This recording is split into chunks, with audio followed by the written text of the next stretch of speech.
lọ́ba nímọ̀ Yorùbá ẹni ò lẹ́ni lọ́ba wọlé gbogbo wa ló mú jẹ ọmọ ò lẹ́mọ lẹ́yà ọmọ ọrùn yà owó mọ owó yà owó mọ ọdún yà táwọn ọdún yà owó mọ ọdún yà báyọ̀ bàbá ló mọ ọdún yà wọ́n bá lójú ẹ̀ rẹ̀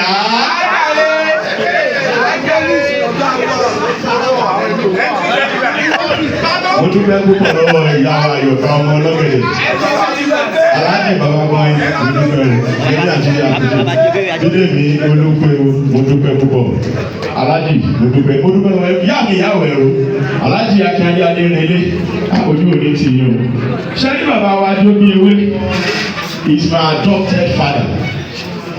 adopted father mi nìyẹn kò sí tí mo fẹ́ tí bàbá Yorùbá mi fẹ́ God bless you sir ìlà ògbóyè ọmọ ògbóyè kọ́lá ìlànà níwà òwúrọ̀ lérí God bless you yeye Kẹ́mi Awólúgà aláṣẹ fẹ́ aṣọ òkè fìlà orí mi ẹni go make sense aláṣẹ ìwọ̀n God bless you ìkíni wà gbogbo onílẹ̀ òbí.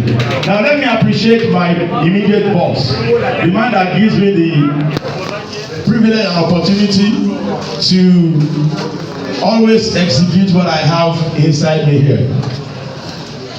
Mo dúpẹ́ púpọ̀ sá bàmí Apostle Taiwo Akínsọ́lá agbáwo wòlíì ọmọ bàbá wòlíì ní Lásàmájà Ìbàdàn nílé Olúyọ̀lé ọmọ àjò orósùn ìdílé òní làkín ọba ọmọ kan bá kí èjì wọlé tọ̀ lójú rere ní máa bẹ́ẹ̀ lọ́mọ olówó orí ọkọ̀ ìyá mi gan ti theology olóòní ti ń ta. Ṣé wá rí olówó orí mi ló dé yìí o olówó orí mi rè o olówó orí mi ọkọ mi Alpha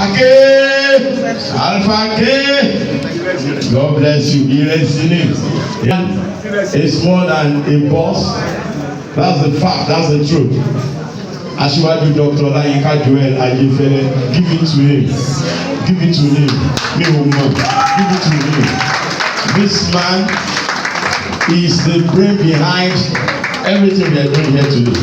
I want to tell you one thing. Ìbáta wà ní studio sir tá a ṣiṣẹ́ yẹn I have to send it to him pé ọ̀gá peter badẹ́lẹ́lẹ́ ọ̀gá gbọ́ wọ́n ní ifá ó wà òkè wọ́n fi láìkẹ́ ẹ̀ tó padà sí studio lọ́sìn gbọ́ báyìí sí mo tún lọ ṣe mo send ẹ̀ sọ́ni Yomi you get there but me ti wà òkè but send master ẹ̀ sí mi let me do something mo like àwọn kankan let me do it by myself. When they send it, ọ̀gá lè ṣe backup fún mi nínú album yìí. Ṣé bá gbọ́ album yẹn? Gbogbo ọ̀rọ̀ tó wà background ní Ayéfẹ́lẹ́ ló ń sọ. Ọ̀gá. Thank you so much sir. I appreciate you sir. Olówó orí mi ni o. The chairman CEO Fresh FM Nigeria, owners of Fresh FM Ibadan, Fresh FM Abeokuta, Fresh FM Ado Ekiti, Fresh FM Osogbo, Fresh FM Akure, Fresh FM Lagos, Last FM Ibadan, Tiwantiwa ní Ibadan. Coming soon! Fresh FM Ìlọrin ṣé kò pọ̀ létí ẹ̀? Yes, yes. Yeah, the very reason why we are here. Ẹjọ́ ní tí mi ò bá rántí dárúkọ ẹ má bínú. Akamelo be my brother. My friend Abiodun Adeoye afẹ́fẹ́ ọ̀rọ̀.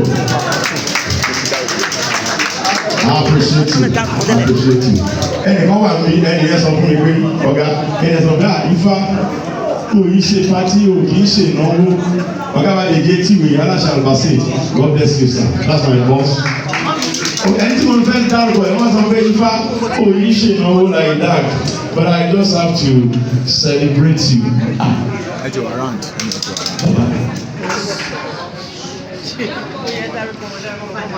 Mo ń bọ̀ especially ẹni wá sọ pé ifá kò ń ṣe pátí bọ̀ kí ni mo lè ṣe o kí ló fẹ́ bó ṣe bí lè sàn wọ́n á ní mi fẹ́ kàn mí ju màálù wọ́n lè fún mi ní màálù 1.2 million ẹni wà bí olú ọmọ toll gate Alhaji Abiodun Sosimi ẹ bá ń dìde káwọn èèyàn rí ẹ dìde káwọn èèyàn rí ẹ dìde àwọn obìnrin ń jòkó sí àwọn ìlà ẹ jẹ́ káwọn èèyàn rí màálù 1.2 million ni wọ́n fún mi wọ́n dáàsì wọ́n ṣẹ̀ṣẹ̀ máa ṣe ṣẹ̀ṣẹ̀ máa ṣe olú òkúti mò ń wú gbọ́mọ́ ní bàbá ti dé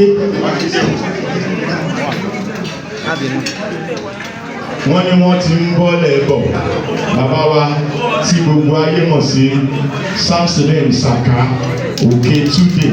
Bàbá yẹn wọ̀ ẹ̀gbọ́n pàtí wọn ń jáde. He told me categorically bí mi kí n lọ sóde but I will honour you. Ẹ bá mi fún ọ látẹ̀wọ́. Àwọn ọ̀gá wa Kọ́mọláfẹ́ Ọláìyá God bless you sir. Èmi ò tó láti pè yín kẹ́ wá sọ̀rọ̀ kẹ́ wá ṣiṣẹ́ fún mi o. Doyin Kúkọ̀ yìí my sister God bless you. Mo ń jọlá ọ̀gá, mo dẹ̀ ń jọlá relationship God bless you. That the very